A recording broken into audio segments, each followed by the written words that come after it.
জিজ্ঞাসা যদি করা হয়, চাচা আপনি তো দেখি মাশাআল্লাহ তাহাজ্জুদের নামাজও পড়েন, চাচা মুস্কি হাসি দিয়ে কয় ঠিকই কইছো, 2-3 বার হজ করছেন। জি।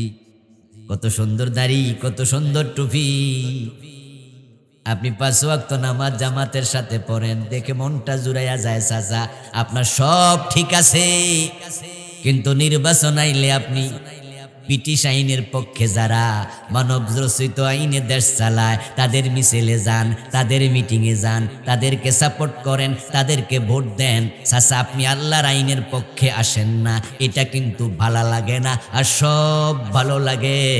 চাচা এবার কই রাখ বেটা, সব জায়গায় ইসলাম ইসলাম করিস না। এমন চাচা আছে না নাই?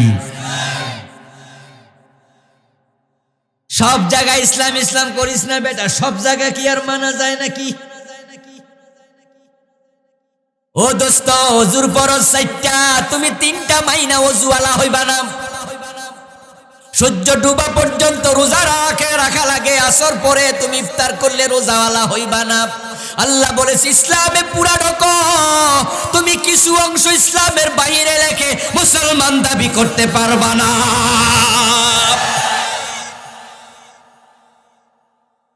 বিষয়টি সহজ নয় মোটেও। তাই আপনি আদমের মতো হওয়া লাগবে, আদম নবীর মতো হওয়া লাগবে, হযরত ইউনূস নবীর মতো হওয়া লাগবে। আদম আলাইহিস সালামকে আল্লাহ তাআলা বলেছিলেন গাছটার কাছে যেও না।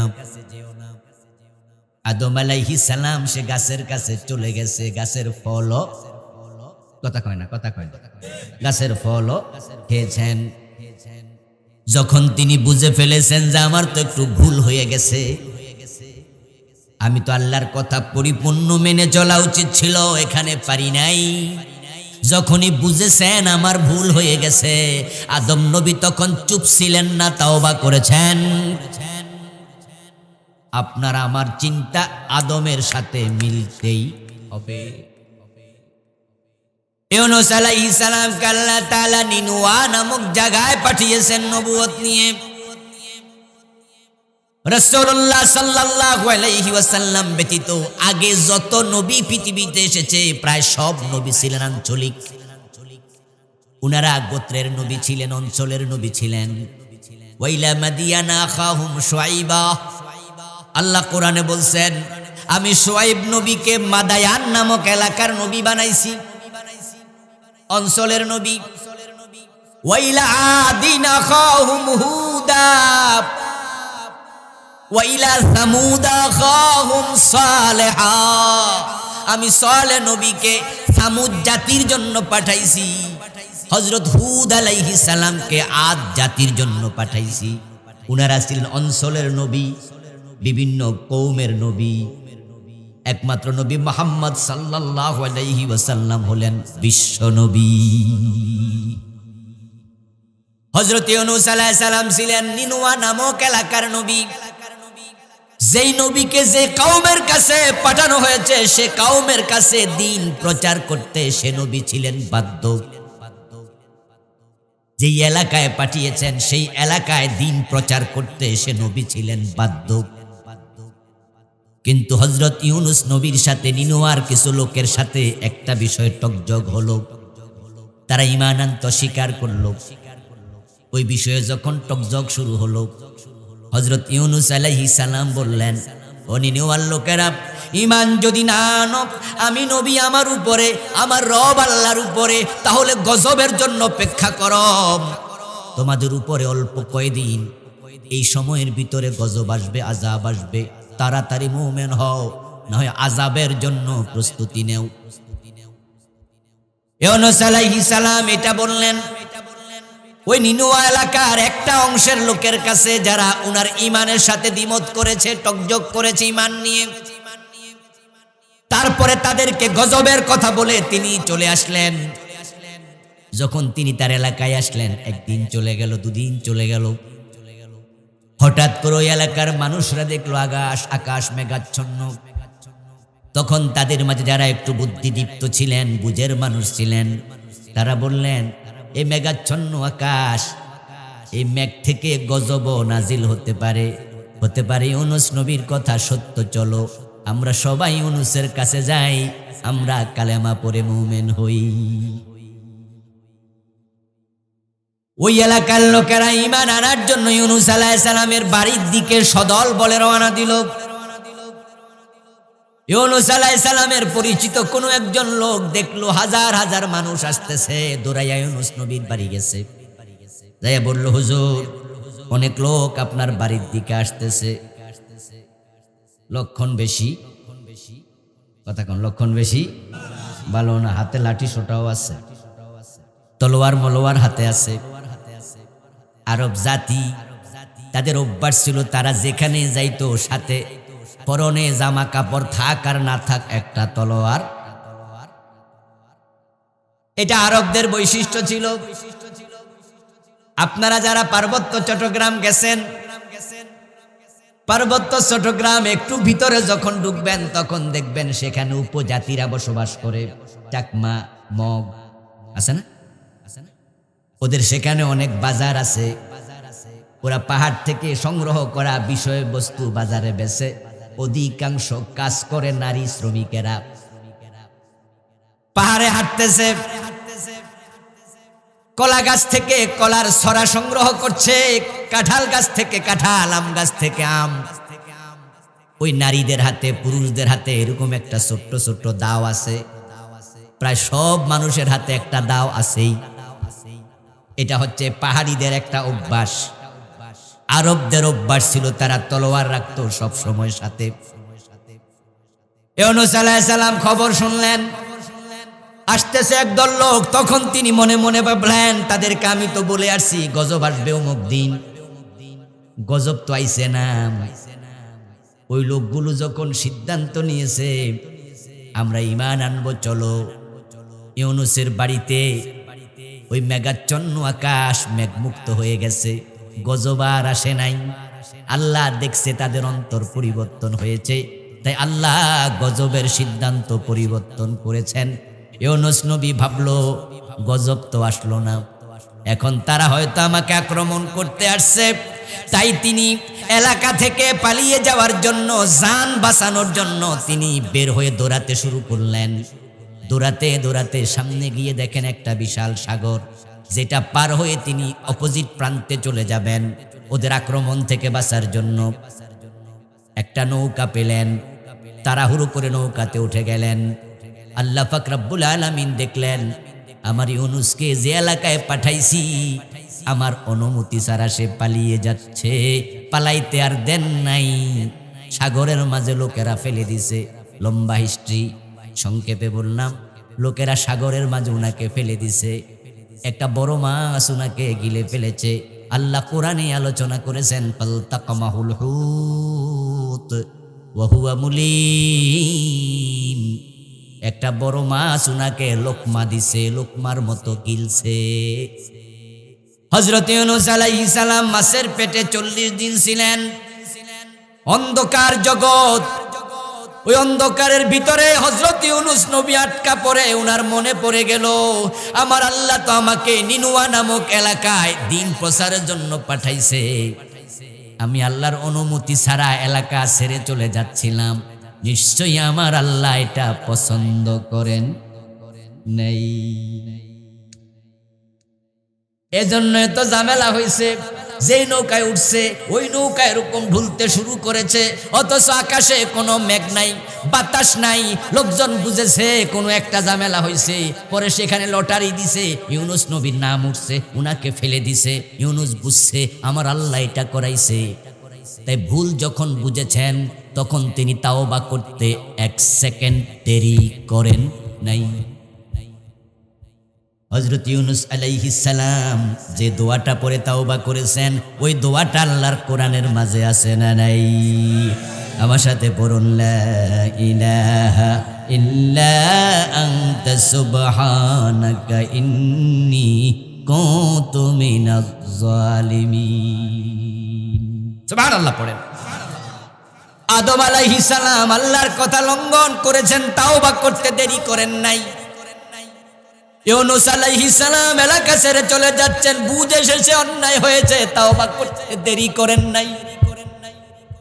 এখন আমরা যারা ইসলামে পরিপূর্ণ প্রবেশ করতে এখনো পারি নাই, আমলে ঘাটতি আছে। নবী ইউনূসের মতো, নবী আদমের মতো আমাদেরও তাওবা করা দরকার আছে না নাই? ও আমার মুসলিম ভাই শোনো,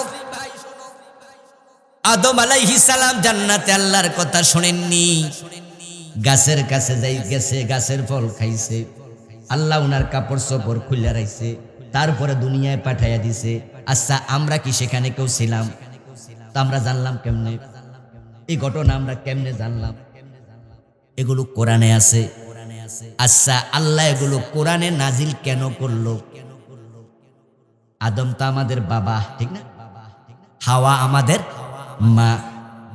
এখন আমাদের মা আমাদের বাবা যখন ফালাম্মা দাকাশ শাজারা বাদাত লাহুমা সাওআতুহুমা তাফাকা ইয়াখসিফান আলাইহিমা মিন ওয়ারাকিল জান্নাহ, গাছের ফল খেয়েছে, গায়ের কাপড় চোপড় খুলে গেছে, ওই গাছের পাতা দিয়া নিজের লজ্জাস্থান ঢাকতে শুরু করেছে। এই কথাগুলো আল্লাহ কোরআনে না বললে আমরা তো জানতাম না। তো আমাদের মা বাবার গায়ে জামা কাপড় নাই, আল্লাহ খুলে নিয়েছে জান্নাতেই অপরাধ করার কারণে। এগুলো বলে আল্লাহ আদম এবং হাওয়ার বদনাম করতেছে আমাদের কাছে। ইউনূস আলাইহিস সালাম মাছের পেটে ঢুকেছে, তারপরে সেখানে তাওবা করেছে। এই কথাগুলো আল্লাহ যদি আমাদের না জানাতেন আমরা তো জানতামও না। আমরা কি সে নদীতে ছিলাম নাকি? ওই মাছের সাথে আমরা কেউ গেছি? কোরআন তো ইতিহাসের কিতাব নয়। কোরআনের মাঝে ইতিহাসগুলো আল্লাহ কেন বলেন? আল্লাহ তাআলা আমাদেরকে সতর্ক করছেন, আমাদেরকে বুঝাচ্ছেন, আমার কথার বাহিরে তোমরা যারা এখনো আছো এই কাহিনী থেকে শিক্ষা নিয়ে তোমরাও তাওবা করো। এবার আমার ভাইয়েরা প্রীতি দিতাম না। ও আমার প্রিয় ভাইরাও দখলো ফিসিলমে কাফা, ইসলামে পুরা প্রবেশ করো। আপনি অর্ধেক মেনে জান্নাত খুঁজবেন না, এই সিস্টেমে জান্নাত পাওয়া যায় না, আপনি পুরা মানতে বাধ্য। রাসূলুল্লাহ সাল্লাল্লাহু আলাইহি ওয়াসাল্লামের ফুফাতো ভাই নাম ছিল জুবাইর। কি নাম? হযরত জুবাইর বাবার নাম ছিল আওয়াম। আমরা ওনাকে বলি জুবাইর ইবনুল আওয়াম রাদিয়াল্লাহু তাআলা আনহু। আল্লাহর হাবিবের ফুফাতো ভাই, যে 10 জন বড় বড় সাহাবী জান্নাতের সুসংবাদ পেয়েছে, তিনি তাদের মাঝে একজন। আমার বন্ধু আবু বকর, ওমর, ওসমান, আলী, তালহা, জুবাইর, সুবহানাল্লাহ পড়েন, সাদ বিন আবি ওয়াক্কাস, সাঈদ বিন যায়েদ, আব্দুর রহমান ইবনে আউফ, এরপর একজন আছে উবাইদুল্লাহ ইবনুল জাররাহ। এই হলো 10 জন। ওই বড় বড় 10 জন জান্নাতি সাহাবীর মাঝে হযরত জুবাইর হলেন অন্যতম। উনি হিজরতকারী সাহাবী ছিলেন, মক্কা থেকে মদিনায় হিজরত করেছেন। মদিনায় ওনার একটা খেজুরের বাগান ছিল। ওই খেজুরের বাগানের মাঝে মাঝে মাঝে পানি দিতেন। খেজুর গাছ যখন শুকায়া যেত, মরুভূমির গাছ, এজন্য তারা পানি শেষ করতেন। ঠিক ওই বাগানের পাশে আরেক ব্যক্তির বাগান ছিল, মাঝখান দিয়া ছিল একটা ছোট নালা, যেটা দিয়া পানি গেলে উনারা পানি শেষ করতেন। ওই অপোজিট বাগানের মালিক ছিল মদিনার একজন সাহাবী আনসার। হযরত জুবাইর ছিলেন মুহাজির। এখন খেতে পানি দেবেন, হযরত জুবাইর রাদিয়াল্লাহু তাআলা আনহু তিনি পানি দেবেন আগে, তাই তিনি একটা বাঁধ দিলেন, পানি যেন নিচের দিকে গড়াইয়া যেতে না পারে, কিছুটা আটকে থাকে, ওখান থেকে লইয়া লইয়া তিনি তার বাগানে পানি দেবেন। পিছনের যে বাগান সেটা ছিল আনসারী সাহাবীর। উনি বলতেছে, না জুবাইর, তোমরা হইলা মুহাজির, আমরা হলাম আনসার, তোমরা হইলা মেহমান, আমরা হলাম বাড়িওয়ালা, তাই আমরা আগে অধিকার বেশি, পানিটা আমি আগে দেব, তুমি পরে দিও। হযরত জুবায়ের রাদিয়াল্লাহু তাআলা আনহু বললেন, ভাই এটা কেমন কথা? আমার ক্ষেত আগে, তোমার ক্ষেত পরে। আল আউয়ালু ফাল আউয়াল। আরে আল্লাহর বিধান কি তুমি জানো না? মসজিদের প্রথম কাতারে দাঁড়াবে সে সবার আগে ঢুকেছে। যে এটা তো নিয়ম নাকি? যদি কোনো রিকশাওয়ালা মসজিদের প্রথম কাতারে দাঁড়ায়, যে পরে ঢুকেছে, এলাকার নেতা হোক, এমপি হোক, ওরে কি টেনে পিছনে আনার কোনো অধিকার রাখে? যে আগে যাবে সেই আগে বসবে, এটাই ইসলামের নিয়ম।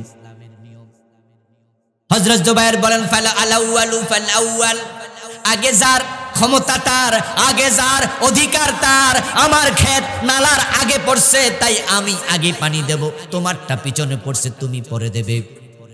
আনসারী কয়, না, আমরা হলাম এলাকার মালিক, তোমরা হইলা এই এলাকায় আসছো হিজরত করে মুহাজির, আমি আগে দেব। দুইজন ঝগড়া লাগছে। এই অবস্থায় প্রিয় নবী যাচ্ছেন ওখান দিয়ে হেঁটে। আল্লাহর হাবিবকে দেখে দুইজন সাহাবী তারা বললেন, ঠিক আছে, এখন আমাদের ঝগড়া মিটানোর জন্য প্রিয় নবীর কাছে মামলাটা দায়ের করি, চলো। দুজনই সাহাবী, তাই তারা ভাবলেন রাসূলুল্লাহ যে ফয়সালা দেন আমরা সেটাই মানব। সহিহ বুখারীর হাদিস শোনাচ্ছি। দুইজন গিয়ে প্রিয় নবী সাল্লাল্লাহু আলাইহি ওয়াসাল্লামের কাছে এই মামলাটা দিলেন। ইয়া রাসূলুল্লাহ, হলো ঘটনা। আল্লাহর হাবিব সরজমিন দেখলেন। দেখে তিনি হযরত জুবাইরকে বললেন, ইসকিয়া জুবাইর, তুমার সিলিল মা ইলা জারিক। ও জুবাইর, তোমার ক্ষেত আগে, তাই তুমি আগে পানি দাও। তোমার পানি দেয়া শেষ হলে বান খুলে দিও। বাঁধ খুলে দিলে তোমার প্রতিবেশী সে পানি দেবে, আগে তুমি দাও। এবার আনসারী সাহাবী বলছে, ইবনু আম্মিকা ইয়া রাসূলুল্লাহ। আনসারী সাহাবীর পক্ষে না বিপক্ষে গেছে রায়? দেখি ওয়াজ বুঝতেছেন নি? আনসারীর পক্ষে গেছে না বিপক্ষে? বিপক্ষে গেছে। এই জন্য আনসারী সাহাবী এবার বলতেছে, ইবনু আম্মিকা ইয়া রাসূলুল্লাহ, হে আল্লাহর রাসূল, আপনার ফুফাতো ভাই লাগে, তাই তার পক্ষে বুঝি রায় দিলেন। অর্থাৎ রাসূলের ফয়সালাটা আনসারী সাহাবীর কাছে মনোপুত। কথা বলেন না ভাইয়া, মনোপুত হয় নাই, উনার পক্ষে যায় নাই। উনি তো আগে পানি শেষ করতে চাইছিল। ফাতালাওয়ানা ওয়াজহু রাসূলিল্লাহি সাল্লাল্লাহু আলাইহি ওয়াসাল্লাম। আনসারী সাহাবীর এই বক্তব্য শুনে প্রিয় নবীর চেহারা লাল হয়ে গেল। তিনি খুব রেগে গেলেন, তিনি মন কষ্ট পেলেন। ঠিক এট দ্যাট টাইম জিবরিল আমিন হাজির হয়ে গেল। আল্লাহ তাআলা কোরআনের একটা আয়াত নাজিল করে বললেন, ফালা ওয়ারাব্বিকা লা ইউমিনুনা হাত্তা ইউহাক্কিমুকা ফীমা শাজারা বাইনাহুম সুম্মা লা ইয়াজিদু ফী আনফুসিহিম হারাজাম মিম্মা কাযাইত ওয়া ইউসাল্লিমু তাসলিমা। আওয়াজ দিয়ে বলেন সুবহানাল্লাহ। আল্লাহ তাআলা ওহী পাঠালেন, ফালা ওয়ারাব্বিকা লা ইউমিনুন। এখন আমরা অনেক ঈমানদার দাবি করার পরে ইসলামে প্রবেশ করার ব্যাপারে বেখবর। আপনি ঈমানদার দাবি করলেন, ইসলামে আপনি ঢোকেন না, প্রবেশ করেন না। 5 ওয়াক্ত নামাজের খবর নাই, রোজার খবর নাই, পর্দা পুশিদার খবর নাই, হালাল হারামের খবর নাই। এমন হাজার হাজার লাখ লাখ ঈমানের দাবিদার আছে না নাই? ওরা আল্লাহর কাছে ব্যর্থ, ফেল। তাই যারা পাশ করতে চায় তাদেরকে আল্লাহ তাআলা বললেন, তোমরা ইসলামে পরিপূর্ণ প্রবেশ করো। আল্লাহ বলেছেন নামাজ পড়ো। বলুন তো আওয়াজ করে, নামাজ পড়া নফল না ফরজ? আল্লাহ বলেছেন রমজানে রোজা রাখো। রোজা রাখা নফল না ফরজ? তো আল্লাহ বলছেন ইসলামে পরিপূর্ণ প্রবেশ করো। এখন ইসলামে পরিপূর্ণ প্রবেশ করা নফল না ফরজ? যদি আল্লাহ নামাজ পড়ো বললে নামাজ ফরজ হয়, নামাজ না পড়লে হয় বেনামাজি। আল্লাহ বলেছেন রোজা রাখো, রোজা না রাখলে হয় বেরোজদারি। ইসলামে পরিপূর্ণ প্রবেশ করো। যারা পরিপূর্ণ প্রবেশের সিদ্ধান্ত নেন নাই, পরিপূর্ণ প্রবেশ করার চেষ্টাও করেন নাই, নামাজি নয় বেনামাজি, রোজাদার নয় বেরোজদারি, ইসলামে পরিপূর্ণ প্রবেশকারী ন, তুমি বে ইসলামী, তুমি ইসলামে আসো, দাবি করার সুযোগ তোমার নাই। ইসলামে কখনো অর্ধেক প্রবেশ করার অনুমতি নাই। ইসলামে প্রবেশ যদি আপনাকে করতে হয়, আপনি পরিপূর্ণ প্রবেশ করবেন। বাংলাদেশে আমি মনে করি 90% মুসলমান, তারা অধিকা ইসলাম মেনে জান্নাত খুঁজছে। ইসলাম যে পরিপূর্ণ মানতে হয়, এই চিন্তাটাও হাজার হাজার লাখ লাখ মুসলমানের ভিতরে নাই।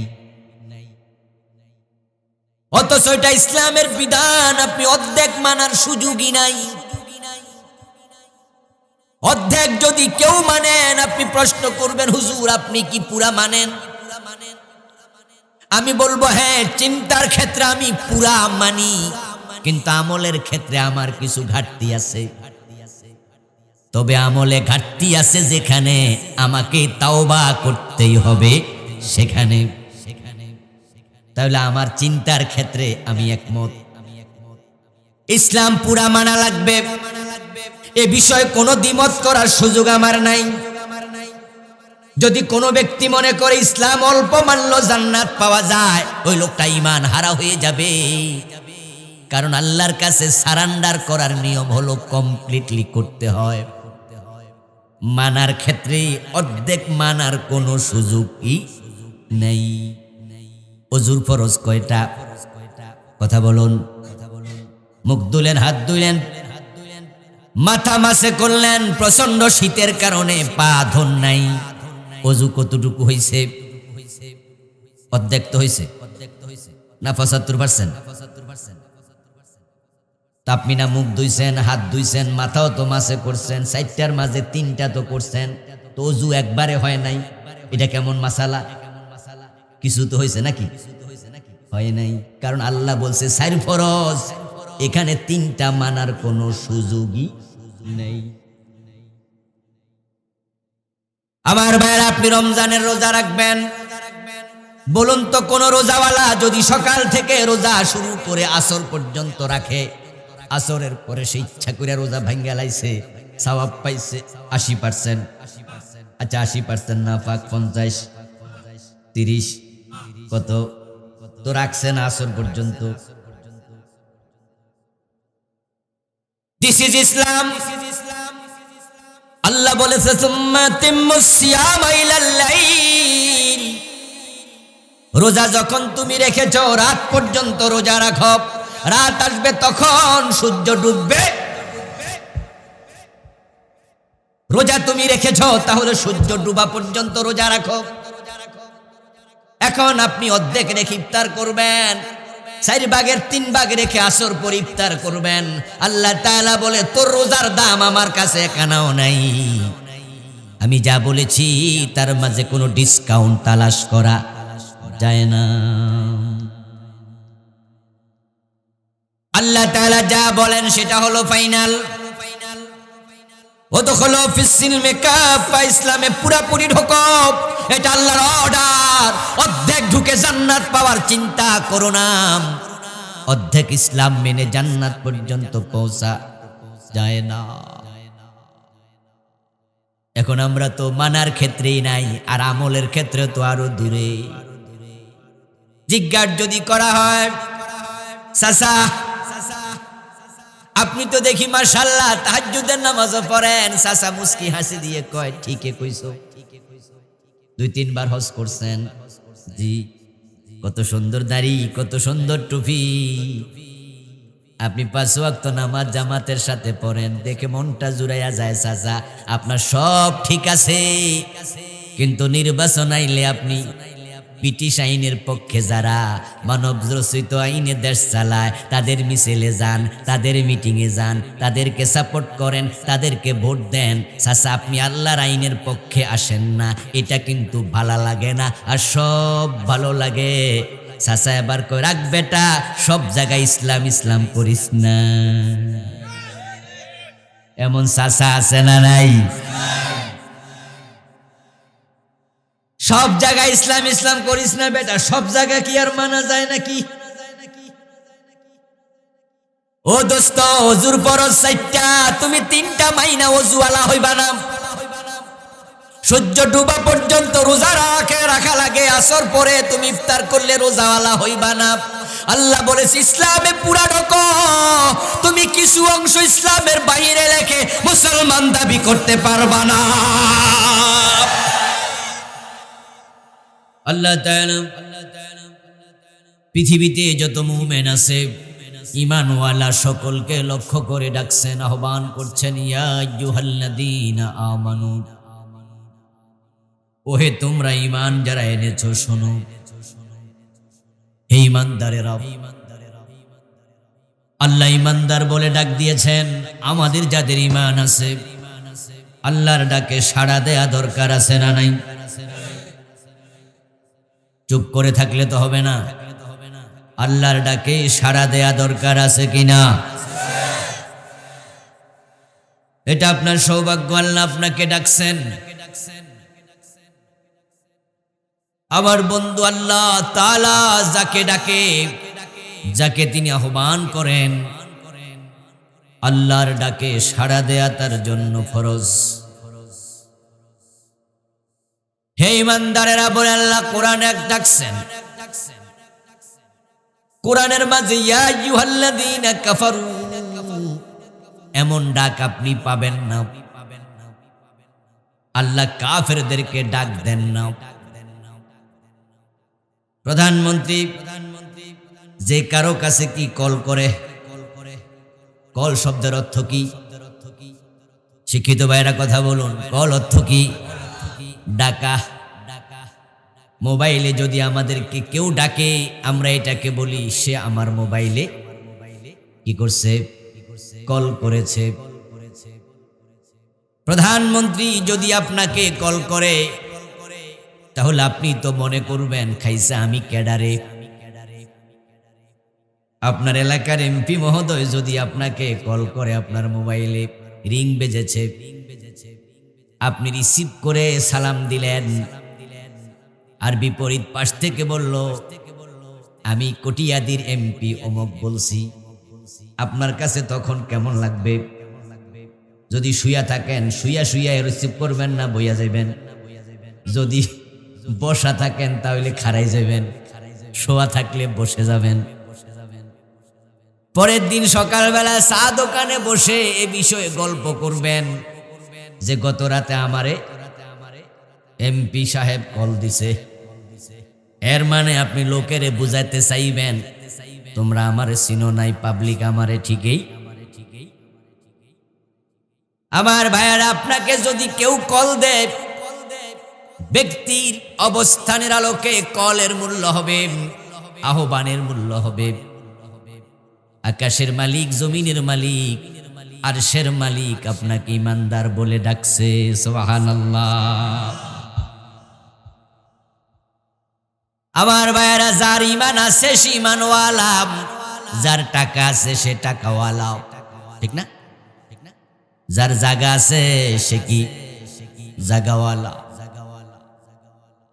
ইয়া আইয়ুহাল্লাযীনা আমানু বলে আল্লাহ এমন কিছু মানুষকে ডাকছেন যারা ঈমানওয়ালা। এখন আপনারা যারা নিজেকে ঈমানওয়ালা মনে করেন, আল্লাহর ডাকে সাড়া দিতে আপনাকে প্রস্তুত হওয়া দরকার আছে কিনা? আপনি জেগে ওঠেন, সাড়া দেন, প্রস্তুতি নেন। আল্লাহর ডাকে সাড়া কেমনে দেবেন? আল্লাহ তাআলা বলছেন, ওয়া ইযা কুরিয়াল কুরআনু ফাসতামিউ লাহু ওয়া আনসিতু লাআল্লাকুম তুরহামুন। যখন তোমাদের সম্মুখে কোরআন পড়া হবে, কোরআন থেকে বলা হবে। কোরআন কার কালাম? একটু জোরে বলুন না, কার কালাম? কোরআন আল্লাহর কালাম, আল্লাহর কথা। আল্লাহর কথা আমাদের মুখ দিয়ে আসে, আলেম ওলামারা বলে, ইমাম খতিবেরা বলে, কথাটা যদি কোরআনের হয়, কথাটা ব্যক্তির নয়, কথাটা কার? আল্লাহ বলছেন, আমার কথা যখন বলা হবে, শোনানো হবে, ফাসতামিউ লাহু ওয়া আনসিতু, আমার আহ্বানে সাড়া দেওয়ার নিয়ম হলো তোমরা সবাই চুপ করে থাকবে এবং মনোযোগ দিয়ে আমি কি বলি তা শুনতে থাকবে। লাআল্লাকুম তুরহামুন, যদি তুমি শোনো এবং চুপ করে থাকো, আশা করা যায় তুমি রহমত প্রাপ্ত হতে শুরু হবে। কোরআনের কথা চুপ করে শুনলে, কোরআনের কথা মনোযোগ দিয়ে শুনলে রহমতের ভাগীদার হওয়া যায়।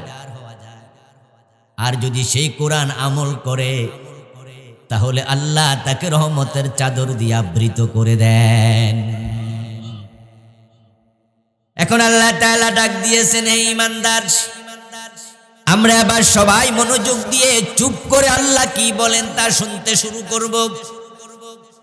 তিনি ঈমানদার বলে ডাক দিয়ে আবার বলছেন, উদখুলু ফিস সিলমি কাফা, তোমরা যারা ঈমান এনেছো, ঈমান আনার পরে দায়িত্ব শেষ না শুরু। যারা চুপ করে আছেন তারা একটু আস্তে হলো বলিয়েন, ঈমান আনার পরে দায়িত্ব শেষ না শুরু। অনেক মানুষ এটা বোঝে না, তাই ঈমান এনেছে, ঈমানের দাবি করছে, কিন্তু আজকের 5 ওয়াক্ত নামাজ 1 ওয়াক্ত পড়ে নাই। এমন কিছু ঈমানদার আছে না?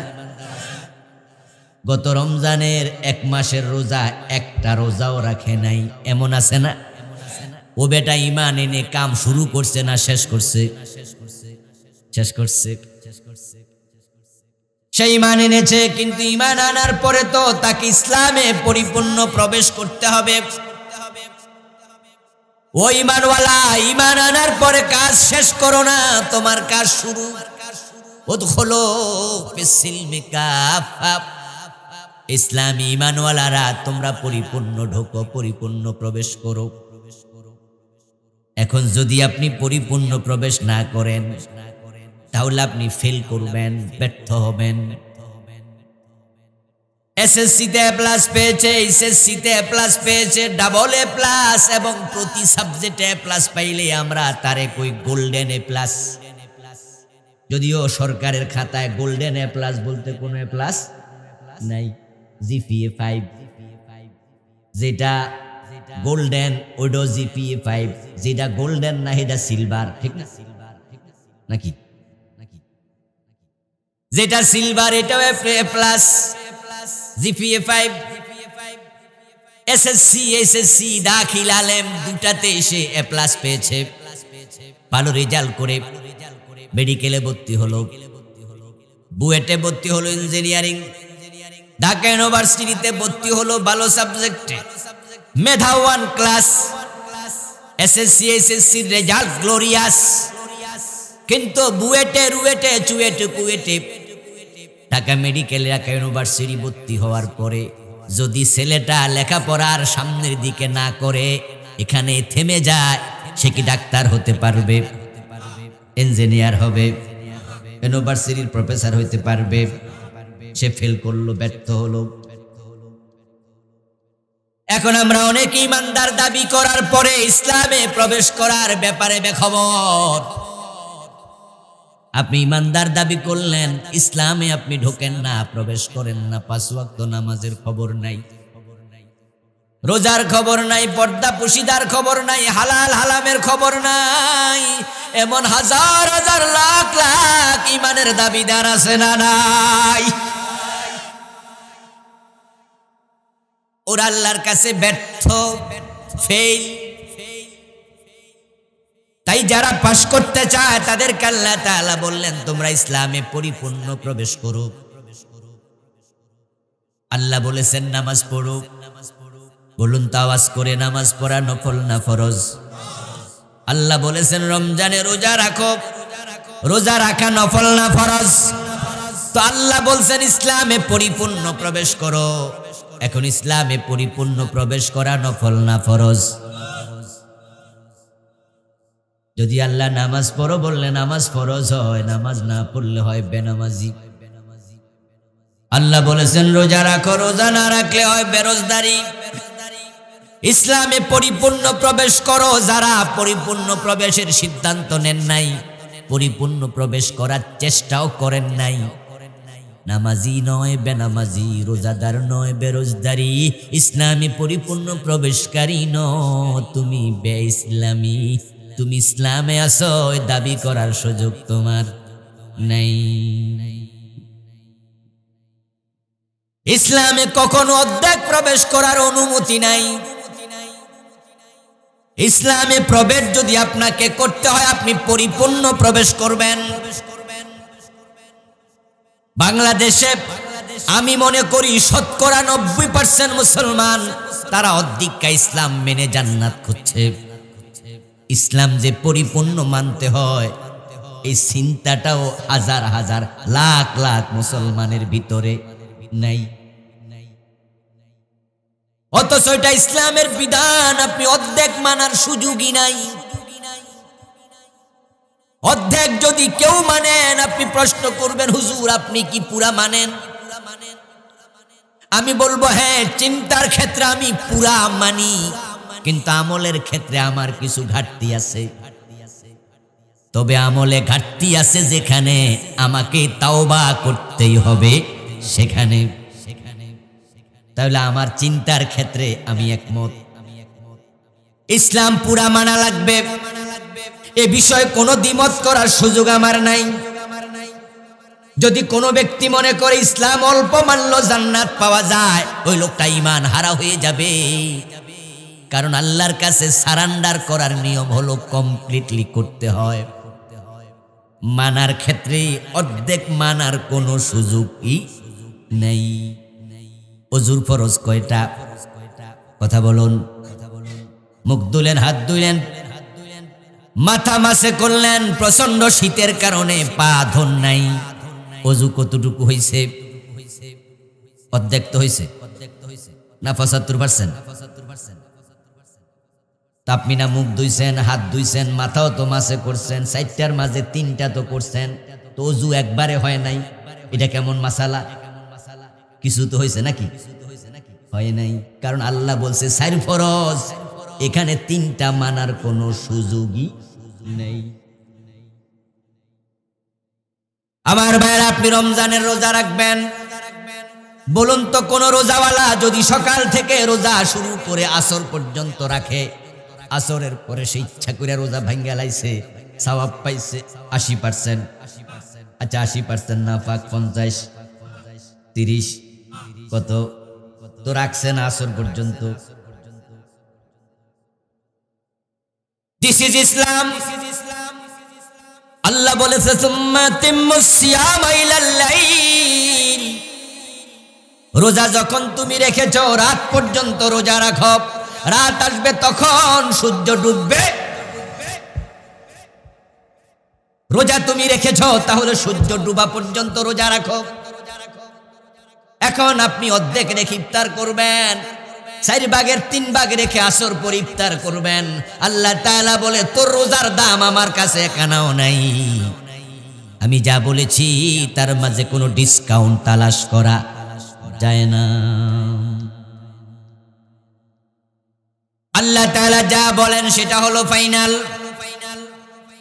ওদখুলু ফিস-সিলমি কাফা, ইসলামে পুরাপুরি ঢোকো, এটা আল্লাহর অর্ডার।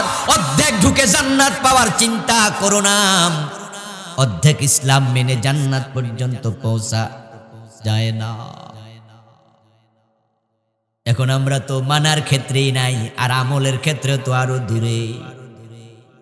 জিজ্ঞাসা যদি করা হয়, চাচা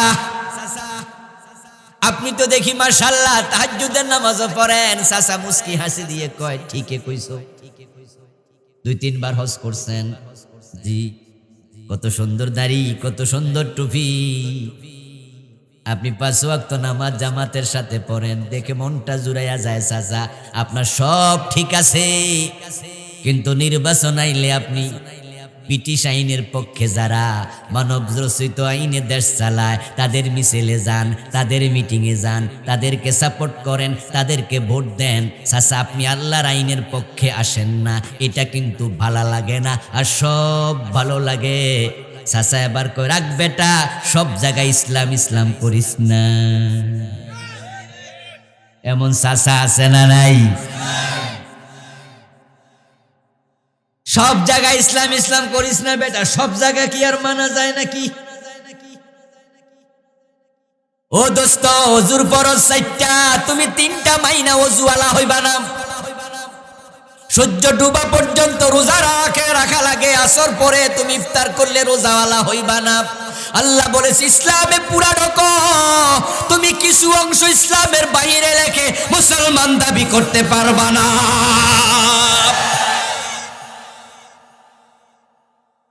বিষয়টি সহজ নয় মোটেও।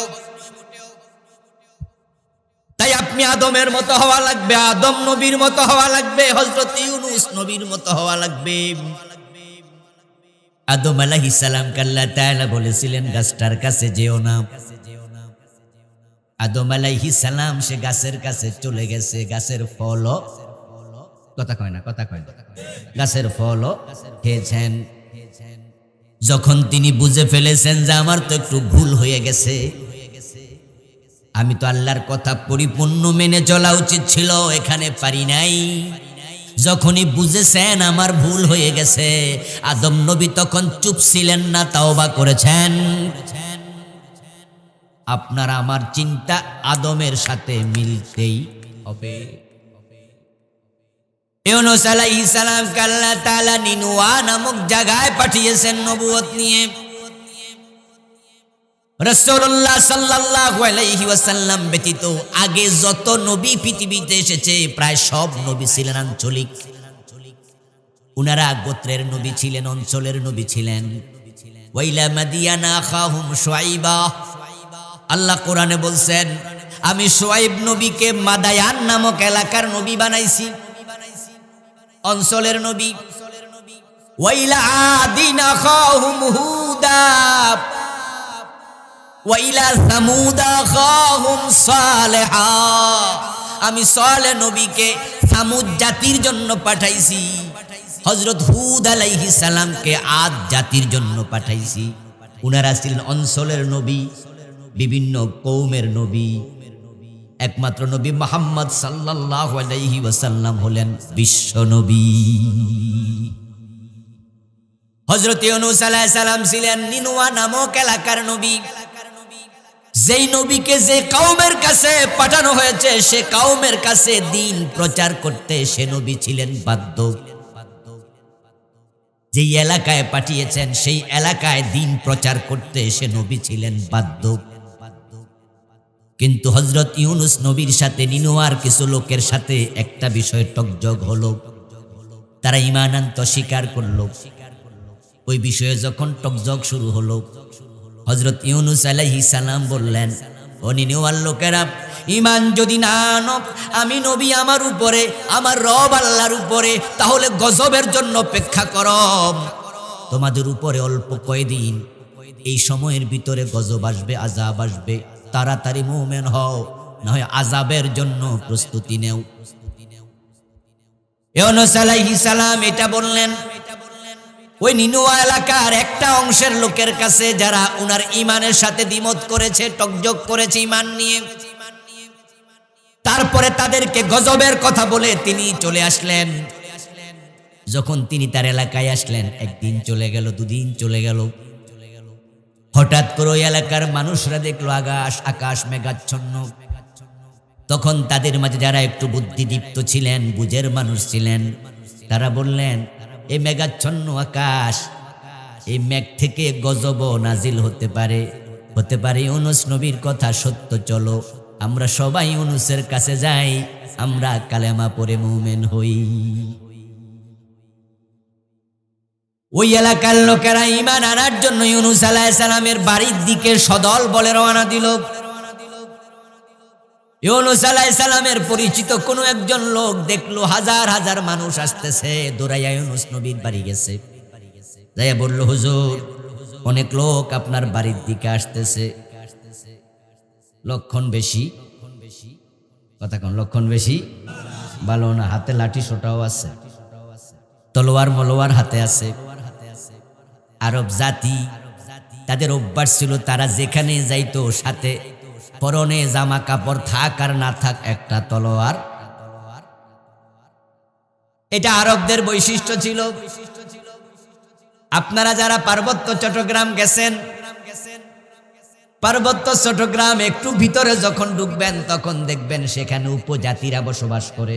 চাকমা, মগ আছে না, ওদের সেখানে অনেক বাজার আছে। ওরা পাহাড় থেকে সংগ্রহ করা বিষয়বস্তু বাজারে বেচে। অধিকাংশ কাজ করে নারী শ্রমিকেরা। পাহাড়ে হাঁটতেছে, কলা গাছ থেকে কলার ছড়া সংগ্রহ করছে, কাঁঠাল গাছ থেকে কাঁঠাল, আম গাছ থেকে আম। ওই নারীদের হাতে, পুরুষদের হাতে এরকম একটা ছোট্ট ছোট্ট দাও আছে। প্রায় সব মানুষের হাতে একটা দাও আছেই। এটা হচ্ছে পাহাড়িদের একটা অভ্যাস। আরবদের অভ্যাস ছিল, তারা তলোয়ার রাখতো সব সময় সাথে। ইউনূস আলাইহিস সালাম খবর শুনলেন আসতেছে একদল লোক। তখন তিনি মনে মনে ভাবলেন, তাদেরকে আমি তো বলে আসছি গজব আসবে অমুক দিন, গজব তো আইছে না। ওই লোকগুলো যখন সিদ্ধান্ত নিয়েছে আমরা ঈমান আনবো, চলো। ইউনূসের বাড়িতে ওই মেঘাচ্ছন্ন আকাশ মেঘমুক্ত হয়ে গেছে, গজব আর আসে নাই। আল্লাহ দেখছে তাদের অন্তর পরিবর্তন হয়েছে, তাই আল্লাহ গজবের সিদ্ধান্ত পরিবর্তন করেছেন। ইউনূস নবী ভাবলো গজব তো আসলো না, এখন তারা হয়তো আমাকে আক্রমণ করতে আসছে। তাই তিনি এলাকা থেকে পালিয়ে যাওয়ার জন্য, জান বাঁচানোর জন্য তিনি বের হয়ে দৌড়াতে শুরু করলেন। দৌড়াতে দৌড়াতে সামনে গিয়ে দেখেন একটা বিশাল সাগর, যেটা পার হয়ে তিনি অপোজিট প্রান্তে চলে যাবেন ওদের আক্রমণ থেকে বাঁচার জন্য। একটা নৌকা পেলেন, তাড়াহুড়ো করে নৌকাতে উঠে গেলেন। আল্লাহ পাক রব্বুল আলামিন দেখলেন আমার ইউনূসকে যে এলাকায় পাঠাইছি আমার অনুমতি ছাড়া সে পালিয়ে যাচ্ছে, পালাইতে আর দেন নাই। সাগরের মাঝে লোকেরা ফেলে দিছে। লম্বা হিস্ট্রি, সংক্ষেপে বললাম, লোকেরা সাগরের মাঝে উনাকে ফেলে দিছে। একটা বড় মাছ উনাকে গিলে ফেলেছে। আল্লাহ কোরআনে আলোচনা করেছেন, ফালতাকামাহুল হুত ওয়া হুয়া মুলিম। একটা বড় মাছ উনাকে লোকমা দিছে, লোকমার মতো গিলছে। হযরত ইউনূস আলাইহিস সালাম মাছের পেটে 40 দিন ছিলেন। অন্ধকার জগৎ, ওই অন্ধকারের ভিতরে হযরত ইউনূস নবী আটকা পড়ে। উনার মনে পড়ে গেল, আমার আল্লাহ তো আমাকে নিনুয়া নামক এলাকায় দিন প্রচারের জন্য পাঠাইছে, আমি আল্লাহর অনুমতি ছাড়া এলাকা ছেড়ে চলে যাচ্ছিলাম। নিশ্চয়ই আমার আল্লাহ এটা পছন্দ করেন নাই, এজন্য তো ঝামেলা হয়েছে। যেই নৌকায় উঠছে ওই নৌকা এরকম ঢুলতে শুরু করেছে, অথচ আকাশে কোনো মেঘ নাই, বাতাস নাই। লোকজন বুঝেছে কোনো একটা ঝামেলা হয়েছে। পরে সেখানে লটারি দিছে, ইউনূস নবীর নাম উঠছে, উনাকে ফেলে দিছে। ইউনূস বুঝছে আমার আল্লাহ এটা করাইছে। তাই ভুল যখন বুঝেছেন তখন তিনি তাওবা করতে 1 সেকেন্ড দেরি করেন নাই। হযরত ইউনূস আলাইহিস সালাম যে দোয়াটা পড়ে তাওবা করেছেন, ওই দোয়াটা আল্লাহর কোরআনের মাঝে আছে না নাই?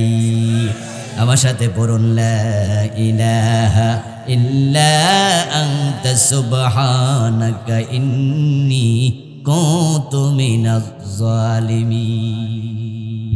সুবহানাল্লাহ পড়েন। আদম আলাইহিস সালাম আল্লাহর কথা লঙ্ঘন করেছেন, তাওবা করতে দেরি করেন নাই। ইউনূস আলাইহিস সালাম এলাকা ছেড়ে চলে যাচ্ছেন, বুঝে এসেছে অন্যায় হয়েছে, তাওবা করতে দেরি করেন নাই। এখন আমরা যারা ইসলামে পরিপূর্ণ প্রবেশ করতে এখনো পারি নাই, আমলে ঘাটতি আছে। নবী ইব্রাহিম, নবী ইউনূসের মতো, নবী আদমের মতো আমাদেরও তাওবা করা দরকার আছে না নাই? ও আমার মুসলিম ভাই শোনো, আদম আলাইহিস সালাম জান্নাতে আল্লাহর কথা শোনেননি, গাছের কাছে যাই গেছে, গাছের ফল খাইছে। আল্লাহ উনার কাপড় চোপড় খুলে রাখছে, তারপরে দুনিয়ায় পাঠাইয়া দিছে। আচ্ছা আমরা কি সেখানে কেউ ছিলাম?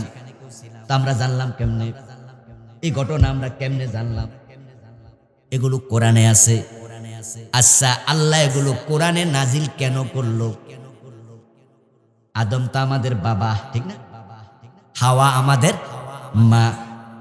এখন আমাদের মা আমাদের বাবা যখন ফালাম্মা দাকাশ শাজারা বাদাত লাহুমা সাওআতুহুমা তাফাকা ইয়াখসিফান আলাইহিমা মিন ওয়ারাকিল জান্নাহ, গাছের ফল খেয়েছে, গায়ের কাপড় চোপড় খুলে গেছে, ওই গাছের পাতা দিয়া নিজের লজ্জাস্থান ঢাকতে শুরু করেছে।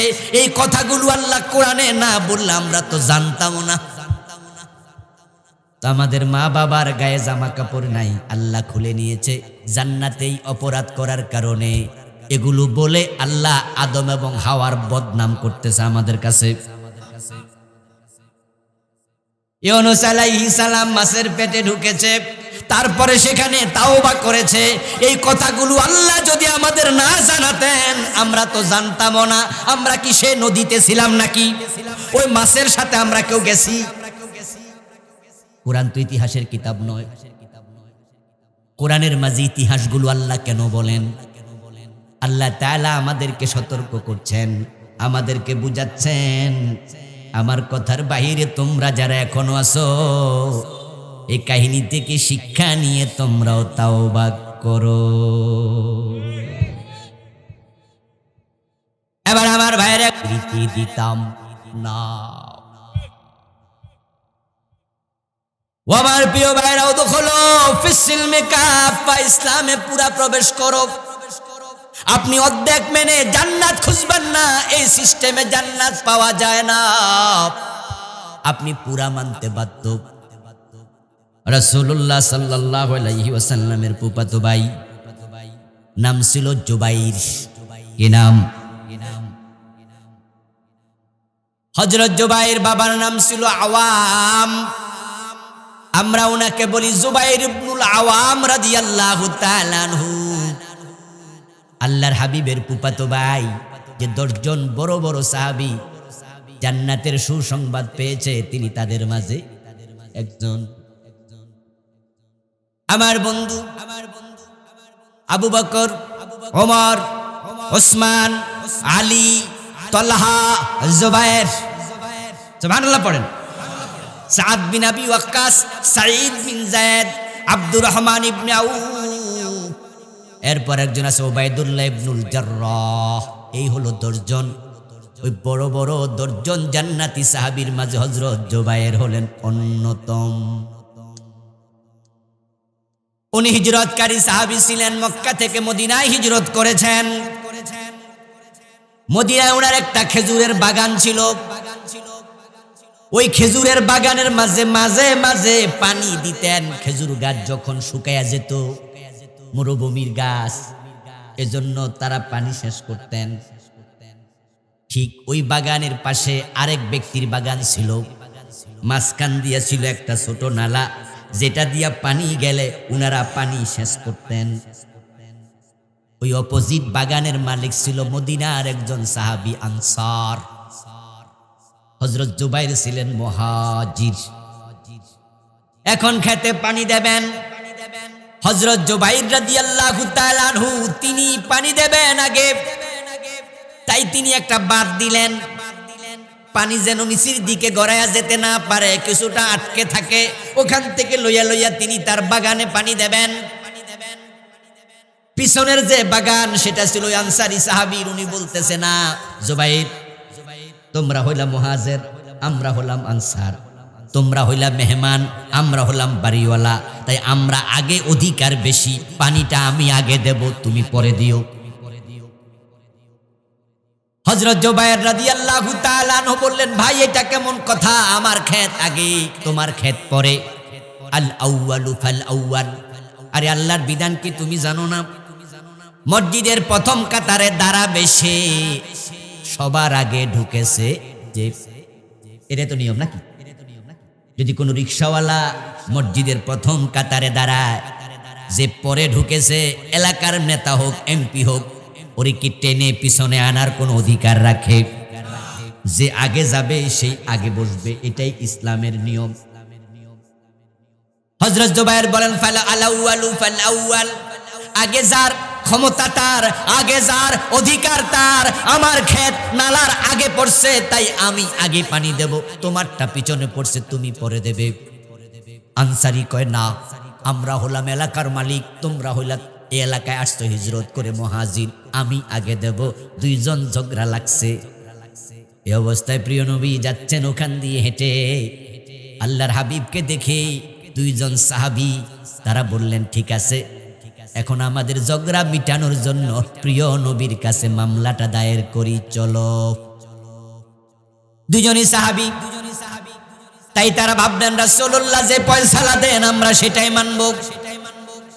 সহিহ বুখারীর হাদিস শোনাচ্ছি। দুইজন গিয়ে প্রিয় নবী সাল্লাল্লাহু আলাইহি ওয়াসাল্লামের কাছে এই মামলাটা দিলেন। ইয়া রাসূলুল্লাহ, হলো ঘটনা। আল্লাহর হাবিব সরজমিন দেখলেন, দেখে তিনি হযরত জুবাইরকে বললেন ইসকিয়া জুবাইর তুমার সিলিল মা ইলা জারি, ও জুবাইর তোমার ক্ষেত আগে তাই তুমি আগে পানি দাও। তোমার পানি দেয়া শেষ হলে বান খুলে দিও, বাঁধ খুলে দিলে তোমার প্রতিবেশী সে পানি দেবে, আগে তুমি দাও। এবার আনসারী সাহাবী বলছে ইবনু আম্মিকা ইয়া রাসূলুল্লাহ, আনসারী সাহাবীর পক্ষে না বিপক্ষে গেছে রায়? দেখি ওয়াজ বুঝতেছেন নি? আনসারীর পক্ষে গেছে না বিপক্ষে? বিপক্ষে গেছে।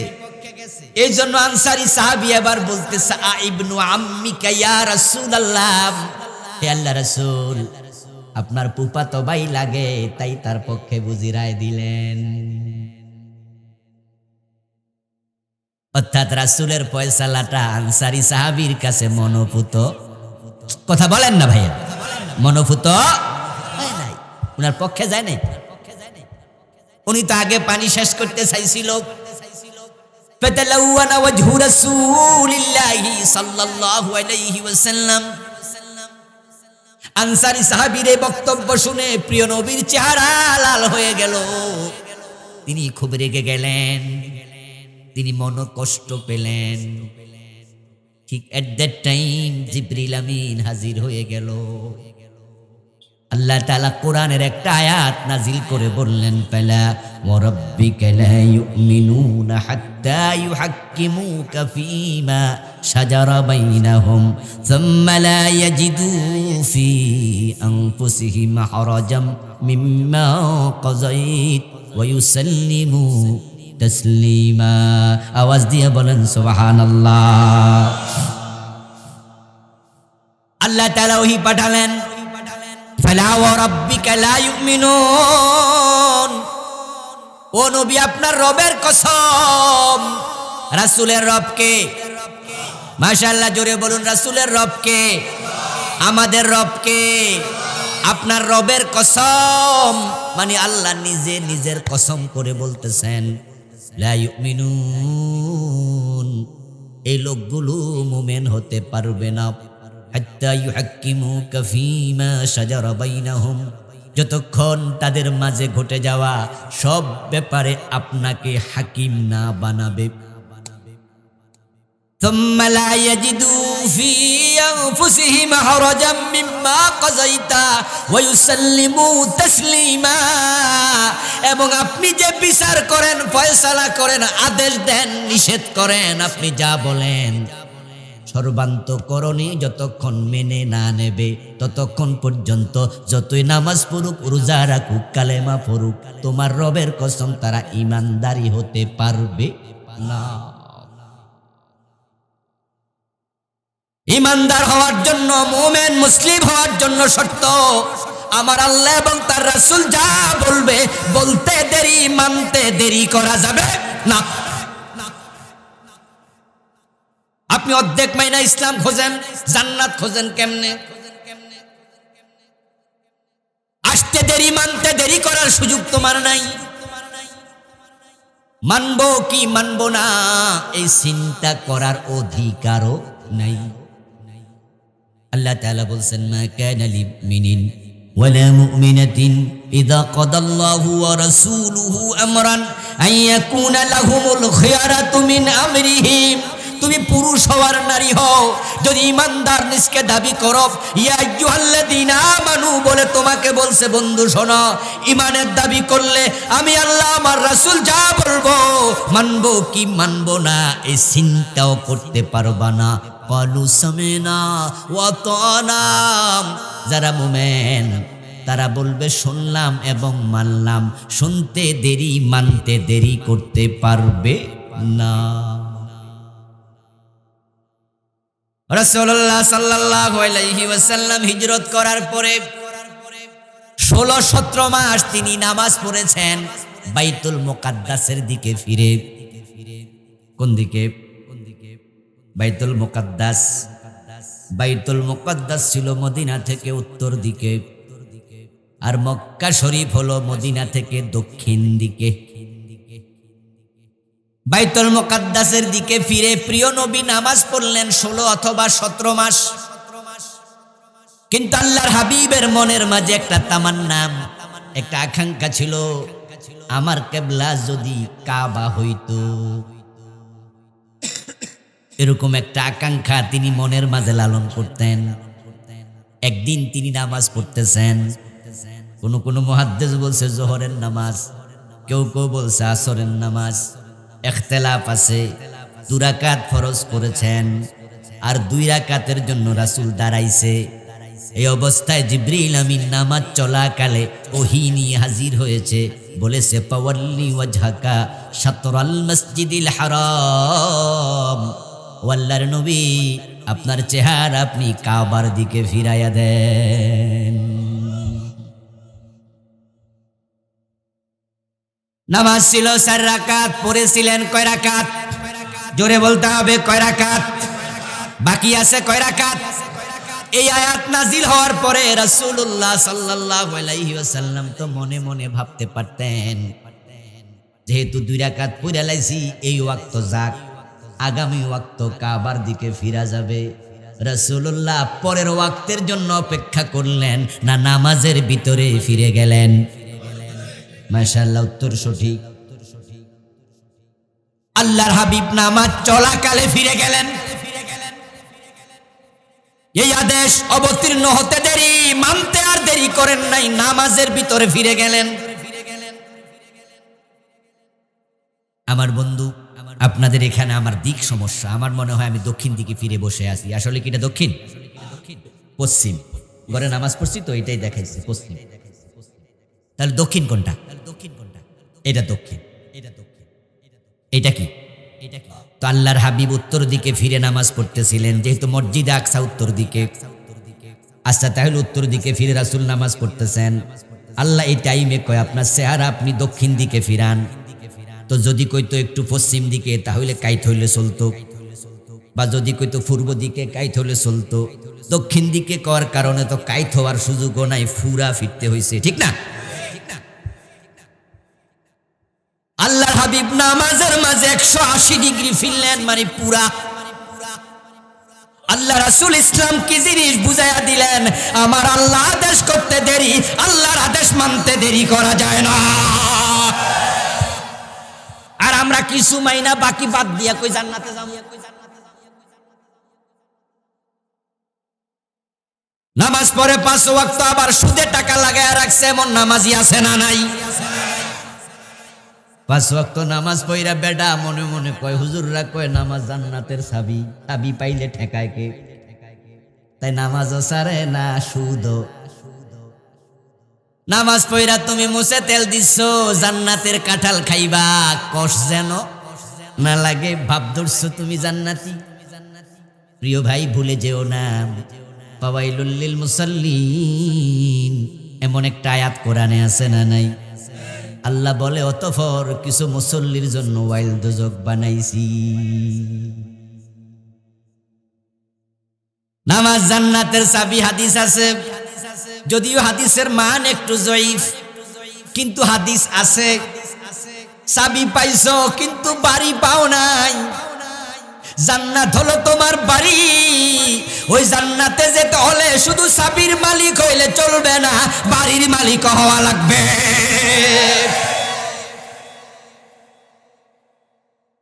আপনি ঢাকা শহরে গেলে দেখবেন মাঝে মাঝে অনেক চাবিওয়ালা আছে যারা রাস্তা দিয়ে হাঁটে, আর দুই হাতের মাঝে অনেকগুলো চাবি এরকম বাড়ি দেয়, বাড়ি দিয়ে দিয়ে আওয়াজ করতে করতে যায়। এর মানে হলো যাদের তালা টালা চাবি টাবি জামেলা, তারা হেরে ডাইকা নিয়ে চাবি বানায়।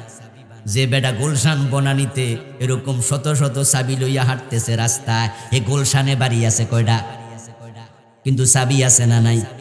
তো চাবিওয়ালা বুঝি বাড়িওয়ালা?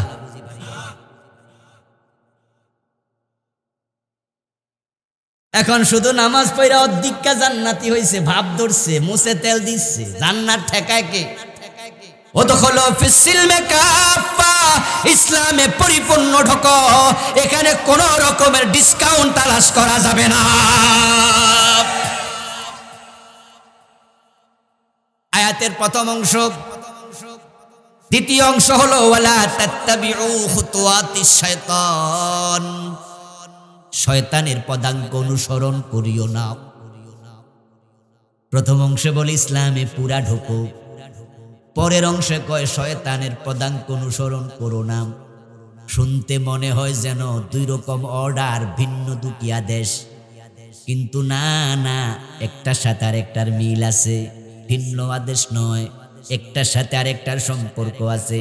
সম্পর্কটা একটু ব্যাখ্যা করলে বোঝা যাবে। সেটা হলো ইসলামে যে পরিপূর্ণ ঢোকে না, কিছু ঢোকেছে কিছু ঢোকেনি, ওই যে ঢোকে নাই সেটা তো শয়তানের অধীনে চলে গেছে।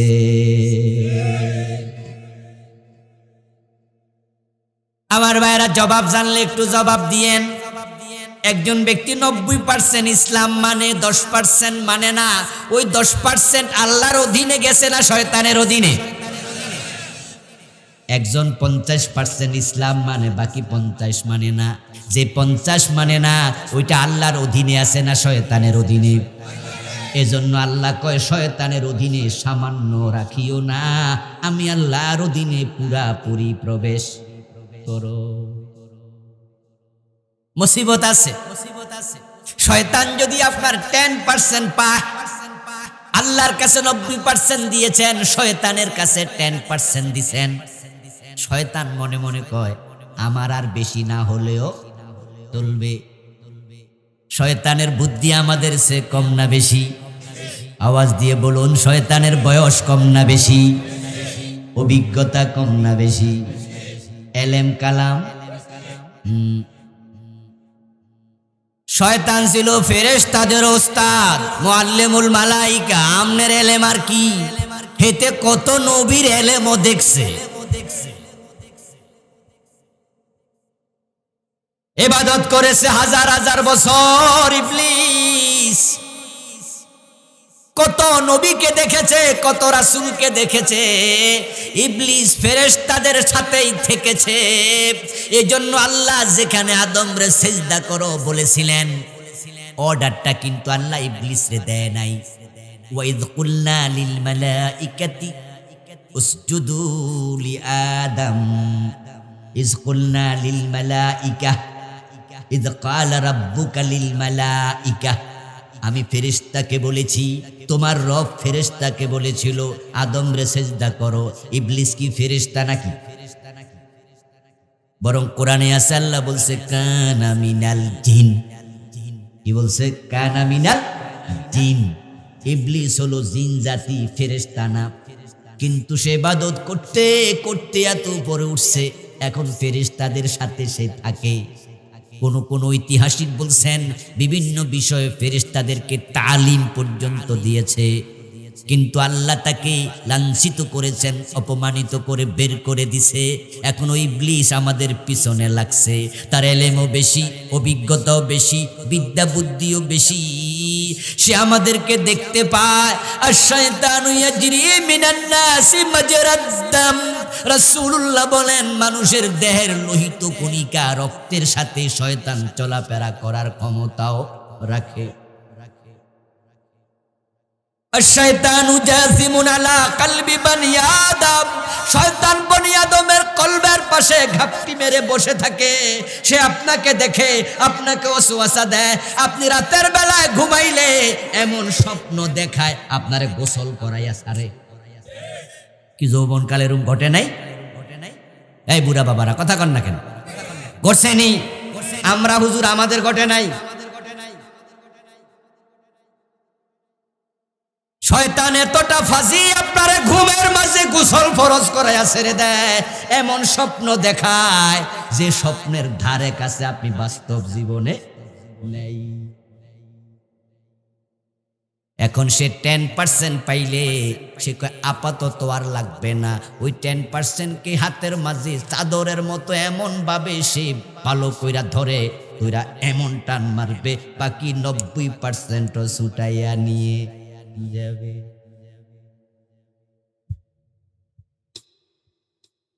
ও প্রিয় ভাই, যখন মশা বেড়ে যায় তখন আমরা মশা থেকে বাঁচতে মশারি গায়ে দেই। আপনাদের কিশোরগঞ্জে মশারি দোকান আসেনি? আপনাদের বাড়িতেও তো আছে। আমরা যখন মশারি টানাই তখন আমরা মশারির ভিতরে ফুরা ঢুকি না ঠ্যাং বাইর করে রাখি? যদি এমন হতো কেউ মশারিতে ঢুইকা একটা ঠ্যাং বাইরে রাখা দিছে, মশা যদি দেখে, মশা বেজার না খুশি, মশা কইব বাকি আর না হইল আপাতত।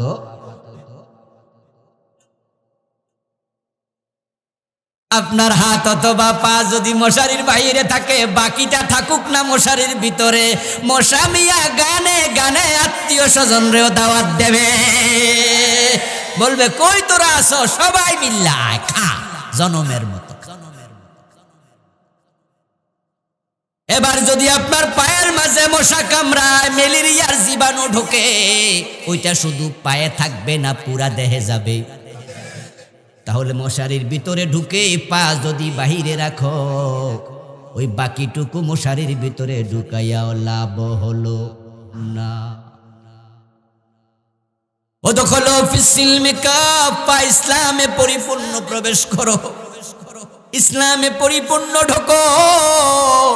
শয়তান তোমাদের বড় দুশমন, ইন্নাহু লাকুম আদুম মুবিন, সে 24 ঘন্টা তোমার পিছনে লেগে আছে। তাই তুমি শয়তানের কথা শুনিও না।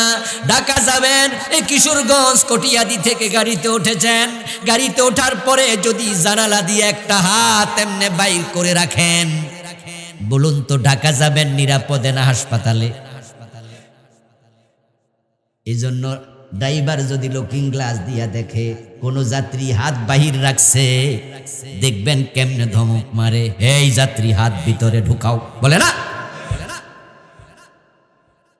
ড্রাইভার জানে হাত বাহিরে থাকলে অন্য গাড়ি এসে ধাক্কা দেবে, হাতটা ভেঙে নিয়ে যাবে, তুমি ঢাকা যাইতে পারবা না, তুমি হাসপাতালে যাওয়া লাগবে। আমার আল্লাহ জানে ইসলাম কিছু মানবা কিছু মানবা না, শয়তান তোমাকে বেঈমান বানায়া ছেড়ে দেবে।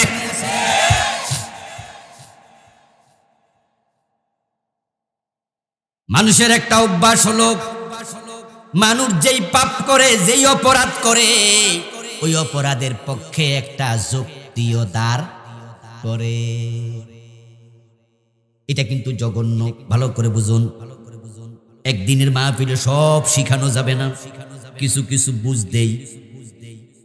আমার বন্ধু যে মৌমাছি দেখেন মৌচাকের মাঝে মধু জমা করে, মৌমাছির মুখে আর কতটুকু মধু জাগা হয়, কিন্তু সেই ফুল থেকে মধুটুকু আনে, এনে মৌচাকে রাখে, তারপরে আবার যায়, আবার আনে, আবার রাখে, আবার যায়, আবার রাখে, আবার যায়। এভাবে করতে করতে মাসের পরে দেখা যায় মৌচাকটা ভরে গেছে।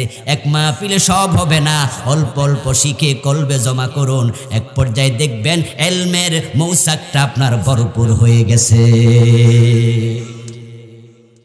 ওয়াজ বাড়িতে নেবেন কম কম হলেও, মাঠে রেখে সব যায়েন না। ইসলামের কনসেপশনটা নেন, বুঝটা ভালো করে নেন।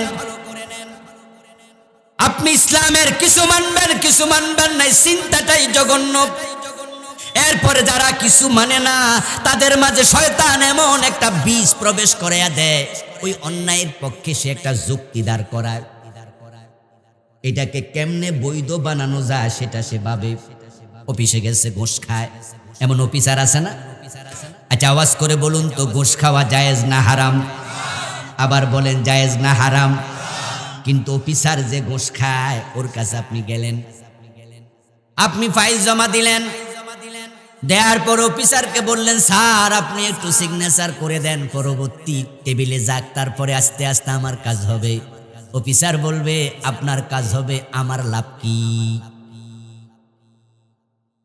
আরে কাজ আপনার হবে, আপনি পেনশন পাবেন 10 লাখ টাকা, 20 লাখ টাকা, চাকরি শেষ।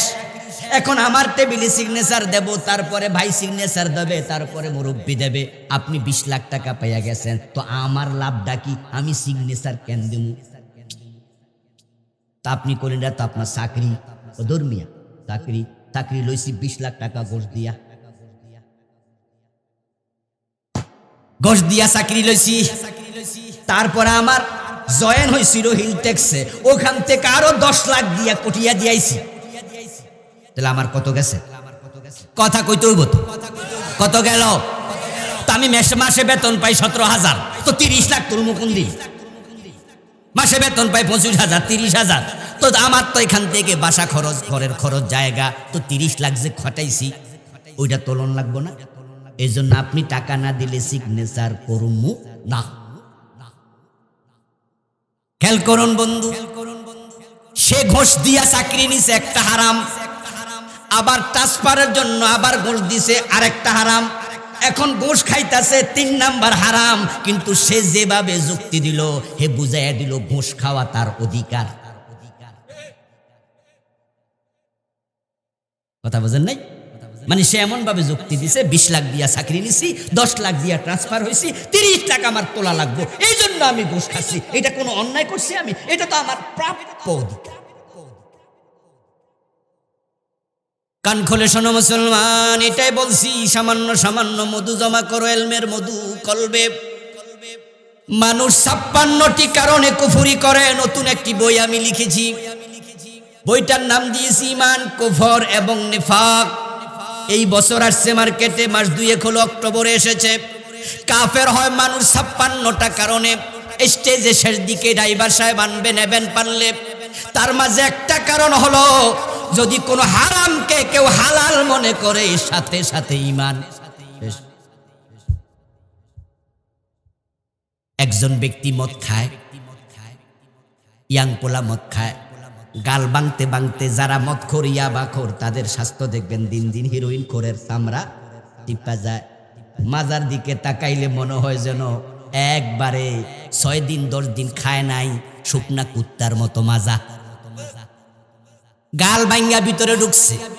মসজিদের ইমাম সাহেবের সাথে দেখা, যুবক দাঁড়াও। যুবক আসসালামু আলাইকুম হুজুর। কেন হুজুর ডাকছেন? কমি আগে তোমারে মাঝে মাঝে মসজিদে দেখতাম, নামাজ কালাম পড়তা, শরীরটাও কত নাদুস নুদুস ছিল, এখন মসজিদেও আসো না, গাল বাইঙ্গা পেটের ভিতরে, গালের ভিতরে ঢুকছে, ঘটনা কি? কিছু খাও নাকি? যুবক মাথাটা নোয়াইয়া কয় হুজুর দোয়া করেন, সঙ্গ দোষে নষ্ট হয়ে গেছি। হুজুর বন্ধু বান্ধবের সাথে মিলে এখন হিরোইন খাই, হিরোইন ইয়াবা খাই, গজব হইয়া গেছি। হুজুর আপনি আমার লাগে একটু দোয়া করেন, আপনি ঠিকই ধরছেন, আসলে আমি শেষ। পাশ দিয়ে হেঁটে যাচ্ছে একজন মুরব্বী। ওই মুরব্বী হাঁটতে হাঁটতে ইমাম সাহেবের সাথে যুবকের কথোপকথন শুনছে, কানে গেছে। মুরব্বী আবার ইমাম সাহেব রে কয়, হুজুর রাখেন তো, পোলাপান মানুষ, এই বয়সে একটু একটু। এই কথা বলার সাথে সাথে হুজুর বলল, ইন্না লিল্লাহ ইন্না লিল্লাহ। মুরব্বী আপনি এটা কি কইলেন? তাহলে বোঝা গেল যৌবন কালে আপনিও। তখন মুরব্বী আবার জিহ্বায় কামড় দিয়া কয়, হুজুর আপনি কি যে কোন, আল্লাহর কসম ইয়াবা হিরোইন আমি জীবনে কোনোদিন হাত দিয়ে ধরিও দেখি নাই, খাওয়া তো দূরের কথা। এই মুরব্বী যে কথা বলেছে 100% সত্য। এই মুরব্বী জীবনেও কোনোদিন হিরোইন খায় নাই, ইয়াবা খায় নাই, হাতেও ধরে নাই। কিন্তু শরীয়তের মাসালা কি আবার শুনুন, যেটা আমার লক্ষ্য, এই কাহিনীর মূল জায়গা, সেটা হলো যেই যুবক ইয়াবা খায়, হিরোইন খায়, ওই যুবক হলো ফাসিক। সে কাফের নয়, কারণ সে বলছে হুজুর আমার ভুল হয়েছে, আমারে দোয়া করেন, আমি নষ্ট হয়ে গেছি। তাহলে বোঝা যায় হেরোইন খাওয়া হারাম, যুবকটা এটা বোঝে, সে হারামটাকে হালাল মনে করে নাই, তাই সে ফাসেক কাফের হয় নাই।